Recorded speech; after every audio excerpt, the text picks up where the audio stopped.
Now, the Accident and Emergency Department of Liverpool's Royal Hospital must be one of the busiest in the country. It's a place where people in great distress are treated after terrible injuries, and a place where relatives are sometimes told the worst possible news. It's not the first place you'd expect to see a piece of fine art.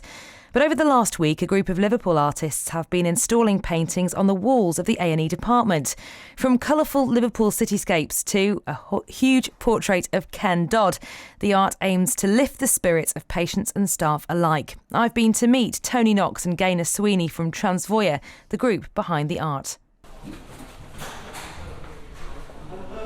We have had to exercise not censorship but artwork that is both energising in one way but also enables someone to sort of distract them from any stress that they may be under, for reasons of being in the emergency department. We did not want it to be pretty, but something that is relevant in contemporary art and is also informative, as well as raising the spirits or making people intrigued, what's that in the image. It's kind of about creating a sense of wellbeing, but also with the work we've tried to keep it quite dynamic in a sense. Instead of just pictures of flowers and what people might perceive they're going to see very gritty artwork from leading up and coming contemporary artists within the city and other cities. So it's international as well, because Liverpool is a very vibrant city, but the thing is about Liverpool, sometimes it doesn't recognise its own dynamics, but people from external outside often do.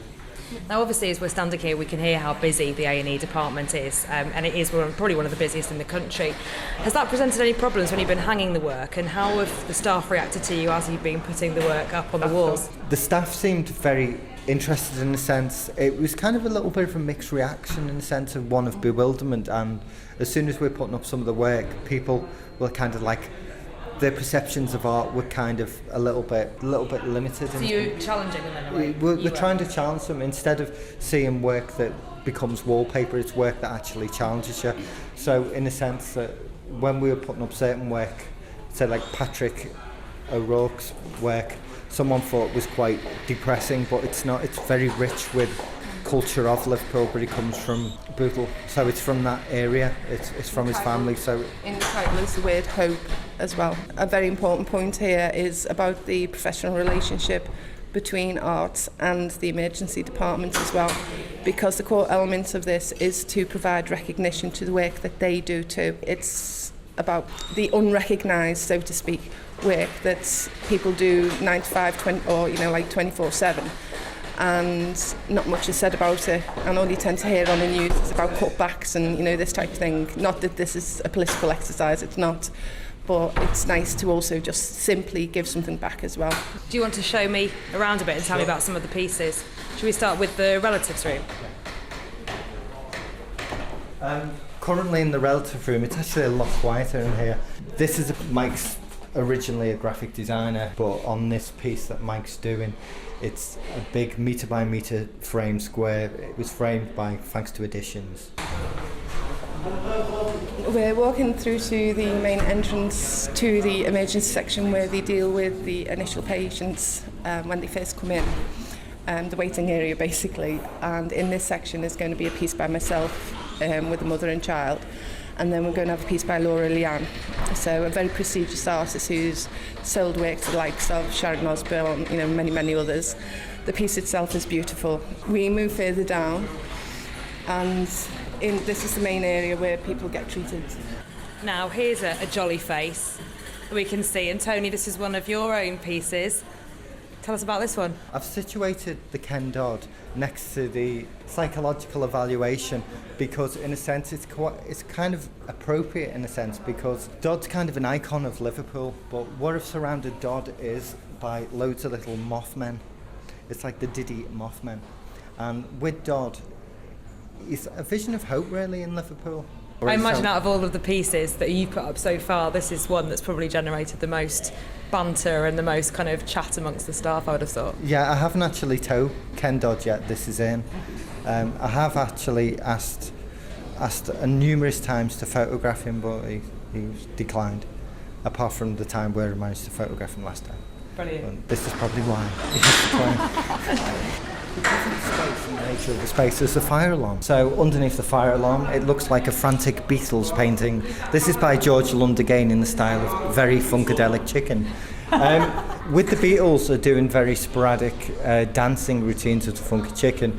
It's one of celebrating Liverpool culture, but that's why I thought it was interesting to have it under the fire alarm, because it's a sense of, it looks as though they're running from an emergency as well, so it's got that connotations.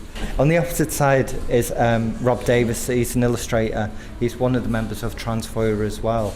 Also is Rachel Pearson. She's studies Buddhism and also finishing off a master's. This painting's one quite enriching. You could look into it for a long length of time, but you probably get run over by the trolley that's coming down the corridor.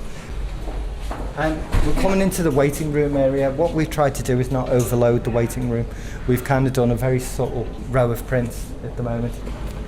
And now here we are in the waiting room, and obviously the waiting room is somewhere people are in a certain frame of mind when they get here, anxious or in pain. So how did you think about the work that you wanted to put on here? Well, what we've tried to do is we've kept the work a little bit less overwhelming as well. We've kept it more subtle. This piece is next to the male toilets, strangely enough. It's actually called The Whale. A bit of humour there. It's by an artist called Colin Davis. He's based in Southport. Colin has used screen print. It's a limited edition of 1 of 20. It's very intricate details. It's a really lovely piece, actually. He was a graduate of John Moores University about 2 years ago. Dave Woods is the artist here. He's currently an artist who does paintings on glass normally, but because of the health and safety of putting it in the hospital, it was deemed inappropriate to put glass in case, because we don't know of what would happen to the work. There is that possibility that the work could get damaged or stolen or this, but we've donated all the work, so it's now the hospital's property. The longevity of the project, we've been guaranteed by the hospital that they will keep the work. If they end up moving location, the work goes with them. So that's why the project is called The Legacy, because in a sense it's an artist-led initiative. We're setting a legacy into Liverpool. I'm Claire Pritchard and I'm the matron for A&E.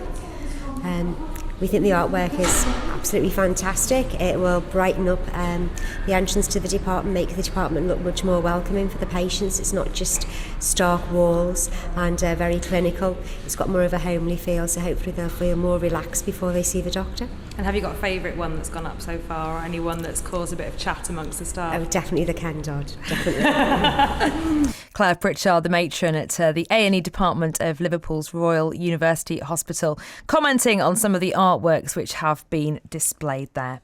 That's Tony Knox and Gaynor Sweeney. They're from an arts group called Transvoyeur, and they've put together a project of bringing art into the accident and emergency department at Liverpool's Royal Hospital.